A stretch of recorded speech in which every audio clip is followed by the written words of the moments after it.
Bulletin में सबसे पहले बात करेंगे लाहौर एयरपोर्ट पर कस्टम्स हुकाम ने एक बड़ी कार्रवाई की है। दुबई से आने वाले मुसाफिर के बैग से पिस्तौल की हजारों गोलियां बरामद हुई हैं। डिप्टी कलेक्टर कस्टम्स का कहना है कि मुसाफिर 3 बैग सामान की बेल्ट पर छोड़कर फरार हो गया।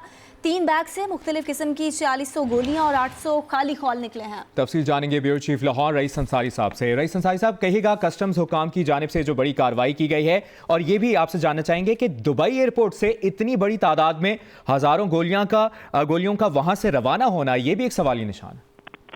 देखिए बिल्कुल जी, कस्टम काम को इतना थी और उन्होंने सुबह से ही एयरपोर्ट पर सर्विलेंस रखी हुई थी, लेकिन जब वो बेल्ट पर सामान आया निगरानी करते रहे, लेकिन किसी ने बेल्ट से 3 बैग नहीं उठाए। मुसाफिर जब जा चुके थे, जब ये 3 बैग खोल के देखा गया तो इसमें 4600 गोलियां और 800 खोल बरामद हुए।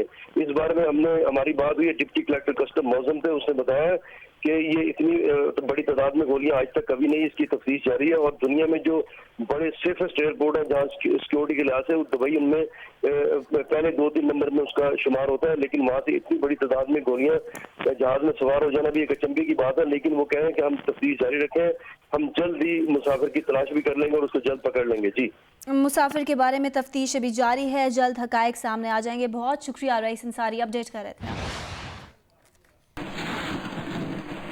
घरेलू सार्फिन के लिए गैस की कीमतों में इजाफे की मंजूरी दे दी गई है। हफीज शेख की जेर सदारत इक्तसादी राब्ता कमेटी के इजलास में फैसला किया गया है।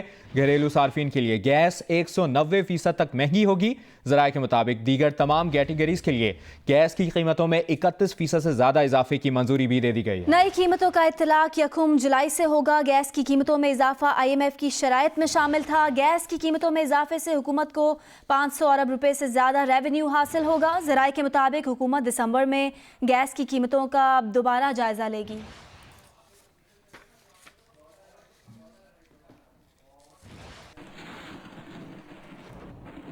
इंटरबैंक में डॉलर बुलंद तरीन सतह पर पहुंच गया। 5 रुपए 2 पैसे महंगा होकर 162 रुपए 50 पैसे का हो गया, जबकि ओपन मार्केट में डॉलर 3 रुपए 10 पैसे महंगा होकर 160 रुपए का हो गया है। तफसील जानते हैं नुमाइंदा जियो न्यूज रियाज एंटी से। जी रियाज, अपडेट कीजिएगा डॉलर के बारे में। डेफिनेटली ये जो वक्त है ये है माली साल की क्लोजिंग का वक्त, और ऐसे में जो इंटरनेशनल पेमेंट्स होती है उसकी वजह से डॉलर की डिमांड हिस्टोरिकली रहती है। लेकिन इस साल एक जो फर्क है वाज़े वो ये है कि हमने अपनी पॉलिसी को चेंज कर दिया है एक्सचेंज रेट की। अब हम उसको मैनेज नहीं कर रहे, उसे रोक के नहीं रखा हुआ, जिसकी वजह से हम आए दिन देखते हैं कि जो डॉलर है वो इंटरबैंक मार्केट में भी और ओपन मार्केट में भी अब वो स्ट्रांग हो रहा है, रुपया वीक हो रहा है, और उसकी वजह पेमेंट्स ही है जो आज भी नजर आया।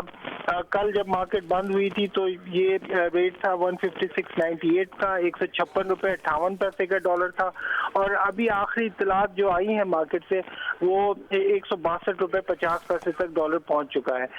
क्लोजिंग क्या है ये अभी स्टेट बैंक ने अभी तक जारी नहीं किया, लेकिन मोर और लेस इसी विसिनिटी में मार्केट ट्रेड कर रही है। इंटरेस्टिंगली ओपन मार्केट से अब तक जो रेट आपको मौसूल हो रहा है वो 161 रुपए हो रहा है। ओपन मार्केट में नॉर्मली इंटरबैंक से ज्यादा रेट होता है, लेकिन जाने आज नीचे क्यों है, इसकी एक वजह ये भी बताई जाती है कि वो क्यों करते हैं स्टेट बैंक ऑफ पाकिस्तान से, और वहां से उन्हें कोई इंस्ट्रक्शन नहीं है, इस वजह से वहां पे रेट कम है। बहरहाल जो इस वक्त की सूरत हाल है वो ये है कि क्लोजिंग का इंतजार है। आखिरी जो काम हुआ है वो 162 रुपए 50 पैसे तक हुआ है। डॉलर की डिमांड रही है आज मार्केट के अंदर, क्योंकि ईयर एंड की जो पेमेंट्स है वो होनी है, माली साल की जो पेमेंट है वो होनी है, और आखिरी इत्तलात तक ये थी कि डॉलर जो आज 5 रुपए 2 पैसे महंगा हुआ है। जी अच्छा, ये भी बताइएगा, स्टॉक मार्केट में मनफी रुझान देखने में आ रहा था रियाज, लेकिन अचानक से मुस्बत रुझान देखने की क्या वजूहत सामने आई? अब यहाँ पे भी मेजर स्विंग है। काफी चीजें हैं कि इकोनॉमिक स्लो डाउन हो रही है, उसकी वजह से हम देखते हैं कि इंटरडे में कोई ना कोई सेक्टर जो है वो उसकी प्रॉफिटेबिलिटी को लेके मार्केट के अंदर एक इस तरह का रुझान बन जाता है जिसमें सेलिंग प्रेशर होता है, और आज भी मार्केट अच्छा कुछ 400 के करीब जो है माइनस में रही है। लेकिन इस वक्त की जो सूरत हाल है वो ये है कि 22 पॉइंट इजाफा है मार्केट के अंदर, और इंडेक्स 34,213 पे वापस आ गया। स्विंग्स है, मार्केट जो है वो डेफिनेटली कंफ्यूज है कि आगे जाते हुए सिचुएशन क्या होगी, किस करवा टोन बैठेगा, ये सारी चीजें, और क्यों मार्केट को सेंटीमेंट ड्राइव करती है। और ठीक रियाज, पाकिस्तान स्टॉक एक्सचेंज और डॉलर की बढ़ती हुई कीमत इंटरबैंक में और ओपन मार्केट में, इसकी वजूहात भी आप बता रहे थे। बहुत शुक्रिया अपडेट करने के लिए।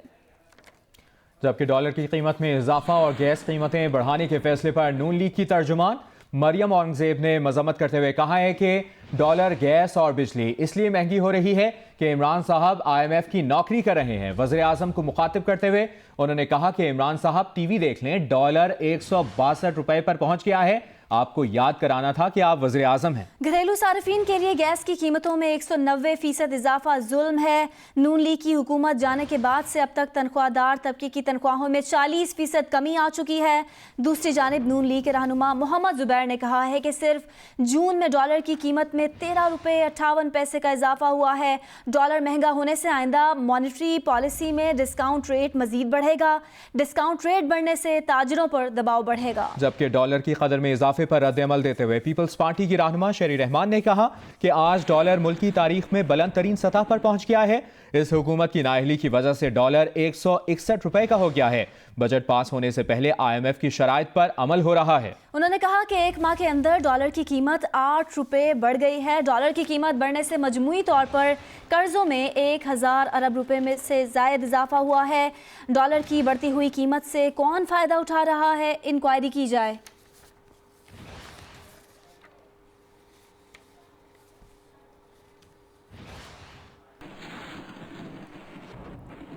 मौलाना फजल रहमान की ज़ेर क़यादत अपोजिशन जमातों की ऑल पार्टीज कॉन्फ्रेंस में शहबाज शरीफ, बिलावल भुट्टो जरदारी, मरियम नवाज, असफंद यारवली, आफ्ताब शेरपाओ, महमूद खान, अशकजई और दीगर सियासी रहनुमा शरीक हैं।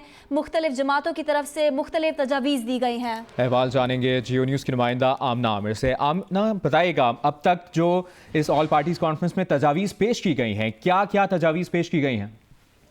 जी बिल्कुल, ऑल पार्टी कॉन्फ्रेंस में जो तजावीज़ पेश की गई है उसमें मौलाना फजल रहमान की तरफ से 2 तजावीज़ पेश की गई थी कि 1 से 25 जुलाई को जो है यौम इस्लाह के तौर पर मनाया जाए पूरे मुल्क में। और दूसरी तजावीज़ ये थी कि अपोजिशन पार्टी जो है असेंबली में इस्तीफे दें। दूसरा जो शहबाज शरीफ ने खिताब किया था जिसमें उन्होंने एक कमेटी तश्कील देने का कहा था ताकि जो मिफ्ता की जमहूरियत और मिफ्ता की नशियत पर बात कर सके।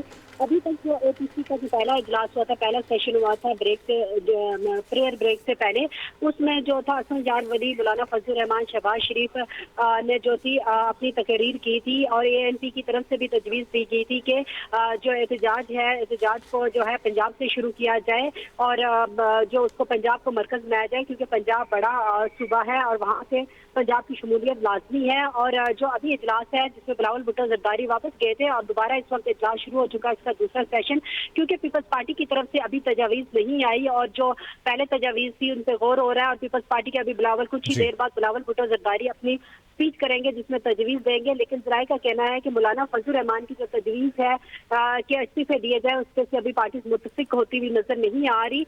लेकिन शहबाज शरीफ की तरफ से कमेटी जो बनाई गई है उससे असफंद यारवली ने फायर वो वापस जाने लगे तो उन्होंने मीडिया को बताया कि कमेटी बना दी गई है जिसमें तमाम जो पॉलिटिकल पार्टीज के हैं वो नुमाइंदे शामिल किए जाएंगे। जी ठीक, आमना बता रही हैं कि आज की APC में मुख्तलिफ जमातों के रहनुमाओं की जानिब से मुख्तलिफ तजावीज़ दी गई हैं कि किस तरह से हुकूमत को टफ टाइम दिया जाए। बहुत शुक्रिया अपडेट करने के लिए।